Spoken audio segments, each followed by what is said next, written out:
Nós noticiamos aqui no Meteoro há alguns dias a viagem de Lula à China, assim como também trouxemos em outro corte a possibilidade de que essa viagem fosse adiada em razão da pneumonia que foi descoberta em nosso presidente. E agora? Essa viagem vai rolar? E o Lula? Como é que ele tá?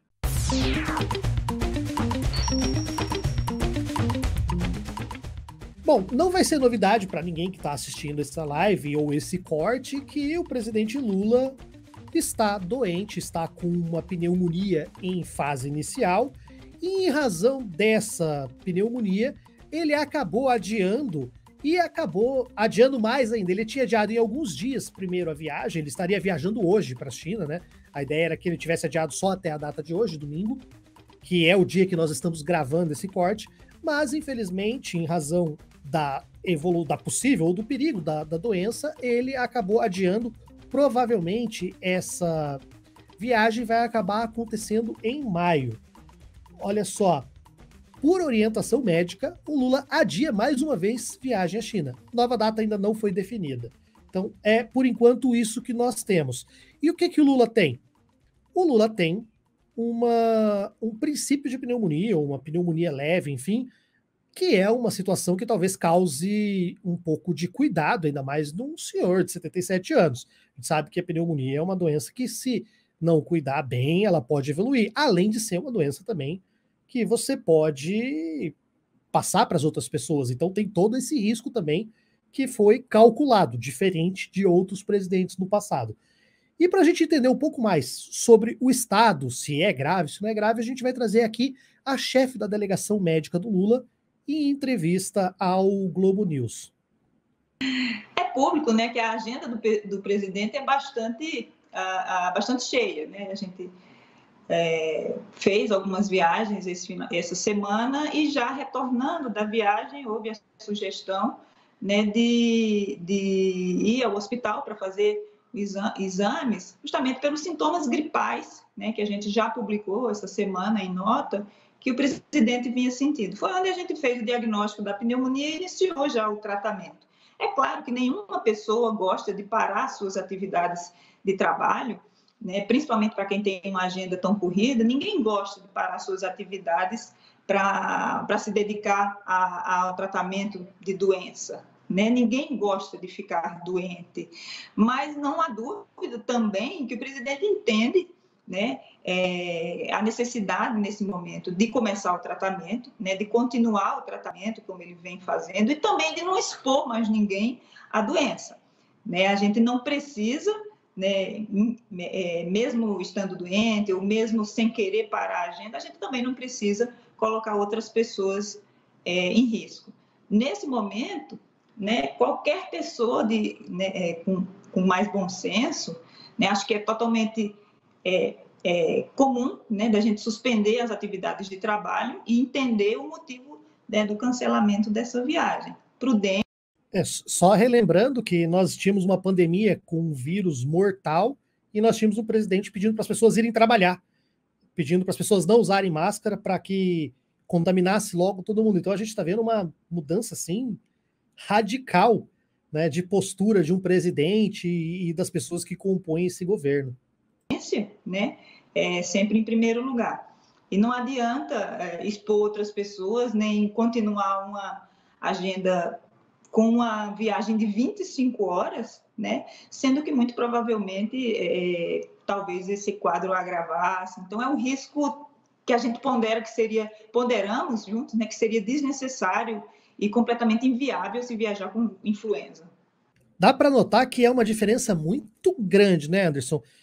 Também, assim, puxando para o outro lado, para o lado mais informativo, pelo menos a gente tem essa informação, a médica está dizendo que não é uma situação grave e que, na verdade, talvez a viagem pudesse agravar, sem contar o fato de que ele podia aí estar colocando outras pessoas em risco, né?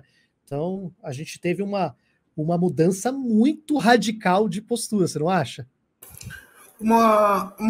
Primeiro tem que falar que o que muda, a mudança radical real, é que enquanto um ficava fazendo motociata, ficava andando de jet ski, e foi para os Estados Unidos, ninguém sabe fazer o que. Acho que ele estava antecipando a saída dele e alugando casa lá, porque foi tentar ir festa de congressista, não abriram a porta para ele entrar. Daí ele foi para Israel, ninguém sabe direito o que ele foi fazer para Israel. O que acontece é o seguinte, o Lula mesmo doente tentou ir para a China. Só que aí foi brecar, falou assim, não, até pela idade, eu não tenho por que se arriscar, né, dessa forma. Vai com segurança, né, vai com saúde, daí tranquilo. Então, acho que isso já é uma grande diferença para mim. É uma diferença brutal de alguém que é responsável, que sabe que tem um país para cuidar e quer trabalhar. Isso é uma coisa. Mas também foi muito bom a percepção de entender que sem saúde não adianta, né, Tasso? Às vezes você trabalha, você tem uma hora, você tem que cuidar da saúde física e mental também. E parar, às vezes, não é o problema. É o continuar de qualquer forma que pode agravar. E a gente precisa desse Lula aí firme e forte, contribuindo para que não haja problema. E sobre saúde, não é o tema aqui, mas eu queria também parabenizar sobre esse Mais Médicos, né? É muito bom ver projetos que são vitoriosos. Um dos problemas para mim de alguns governos é inventar a roda, né? A gente sabe que às vezes também se inventa a roda para ter motivações outras. E aqui é legal voltar um projeto renovado com novas tecnologias, um novo pensar. E uma coisa que eu curti foi que primeiro os brasileiros, né, vão ser beneficiados. Isso quer dizer o quê? Amiguinho, você vai ter que ir lá trabalhar onde você não quer. Ou você participa trabalhando, ajudando o seu país, você não fala que é patriota, então você vai lá ser médico e onde precisar de você. Então, torcemos aí pela saúde do presidente Lula para ele continue fazendo seus grandes projetos como Mais Médicos e a gente possa voltar um país próspero e com saúde também, além do presidente, porque você viu que já teve mudança, né? Teve um calendário de vacinação novo, isso é importante, é outra coisa, né? E a gente já está falando de um governo comprometido com a vida da sua população. E uma coisa que eu gosto muito do Lula é que o Bolsonaro se dirigia ao cercado dele, sempre era assim. O Lula sempre fala na totalidade dos brasileiros, independente de quem votou nele ou não. Isso faz a diferença de um chefe de Estado, né? Porque mesmo quem não vota nele, também recebe as políticas públicas que ele faz. E sempre foi assim, o ProUni, Minha Casa Minha Vida, isso é muito bom. E força aí, Lula. É isso aí, Lula, força, saúde, melhoras e fica quietinho aí, descansando mesmo, não tem que circular, tem que obedecer à médica, né? Não vai me fazer igual o ex-presidente aí, não.